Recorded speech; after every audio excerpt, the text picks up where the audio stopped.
गंमत शब्दांची. लेखन वर्षा चौगुले.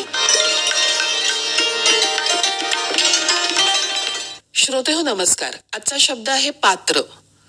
मनू आजी आजोबांसोबत नाटकाला गेली होती. तिसरी बेल झाली आणि अंधार झाला. आता फक्त आवाज ऐकू येत होते. सगळेजण लक्ष देऊन ऐकत होते. निवेदन सुरू होतं. पात्र परिचय वगैरे. नाटक संपलं आणि बाहेर पडताना मनू म्हणाली, आजी पात्र म्हणजे काय? सुरू झाली रात्रीची शाळा. आजोबा म्हणाले, असू दे हो, तिला शंका येतात, प्रश्न पडतात, हे किती चांगलंय. त्यामुळं ती अगदी सहज नवीन नवीन काहीतरी शिकतीये. आजी आजोबांना म्हणाली, हो ग, त्याचं कौतुकच आहे मला. तशी आजी मनूकडे वळत म्हणाली, मनू, नाटकाच्या किंवा सिनेमाच्या बाबतीत म्हणशील तर पात्र म्हणजे भूमिका. कथानकातील म्हणजे नाटकाच्या किंवा त्या सिनेमाच्या कथेतील व्यक्ती. अच्छा, म्हणजे आजच्या नाटकात नारद मुनी हे एक पात्र होतं, बरोबर?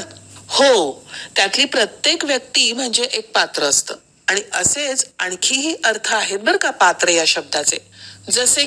जसं की पात्र म्हणजे पदार्थ ठेवण्यासाठी वापरलं जाणारं एखादं भांड. आजीनं अगदी घरातलंच उदाहरण दिलं. आजी, नदीलाही पात्र असतं ना? गावातून नदी वाहत असल्यानं मनूला एकदम आठवलं. हो तर, नदीचं पात्र म्हणजे पाणी वाहण्याची जागा किंवा नदीची रुंदी. म्हणजे बघ हं, नदीच्या पात्रात पाणी कमी असेल तर पात्र कोरडं पडलं असं म्हणतात. महापूर आला तर पाणी पात्राबाहेर आलं असं म्हणतात. हो, गेल्या वर्षी पावसाळ्यात आपल्या कृष्णेचं पाणी 2 वेळा पात्राबाहेर पडलं होतं. अरे वा, लक्षात आहे की तुझ्या.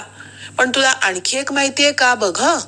एखादं काम करण्याची योग्यता ज्याच्याकडे आहे किंवा एखाद्या पदासाठी एखादी व्यक्ती योग्य असेल तर त्यासाठी ती व्यक्ती पात्र आहे असं म्हणतात.